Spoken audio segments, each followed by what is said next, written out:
What's up guys, my name is Hunter. Welcome to How to Film Like a Pro, Part 1. Today we're going to be looking at shutter speed. Shutter speed is the one thing a lot of amateur filmmakers overlook because it's really easy to glance over because not many people know what it does.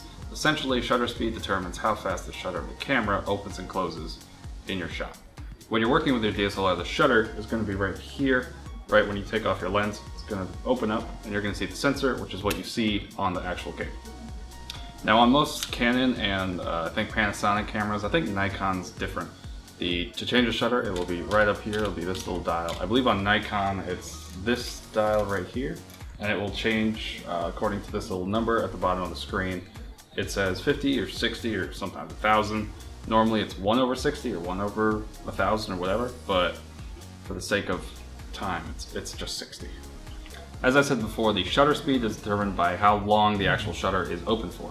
So if you have a slow shutter, like I'm on 1/5 right now, or 5, it's just like that. So that means it's open for 1/5 of a second. Obviously that's a lot longer than 1/1000th of a second, which is what I'll go to right now. So this is 1 in 3200. It's a lot faster. So that was a blink. One of the biggest effects shutter speed has on images is motion blur. A slow shutter speed versus a high shutter speed, a slower shutter speed is going to have a lot more motion blur in it because the sensor is open for longer and you're capturing a lot more information.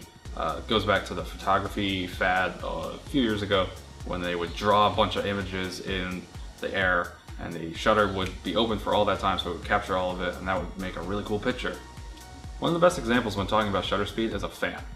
When you're shooting at a lower shutter speed, you get a lot more motion blur and it looks more natural. Whereas when you're shooting at a higher shutter speed, you just see the fans and you can pause it at any point in the video and it will be a perfectly still frame. This is why most films shoot at about 1/50th shutter speed, because that's essentially what the human eye sees. If you look around, just look around anywhere, you'll see motion blur. If you move your hand really fast across the screen, you'll see a motion blur because it looks more natural. However, there are times that shooting at a higher shutter speed is actually better. Extreme Sports is a good example of that. Devin Supertramp actually shoots most of his videos at about 1/1000th shutter speed because it just looks a lot cleaner and more fluid, and obviously if you saw it in the human eye it would be really blurry and you wouldn't be able to see much, but if you shoot it at a higher shutter speed you're able to see a lot more detail even though they're moving so fast and there's so much movement in the actual video. So that was a little intro about shutter speed. If you liked the video, leave a like, and if you really liked it, be sure to subscribe. Stay tuned next week, we'll be doing white balance. Thanks guys, I'll see you later.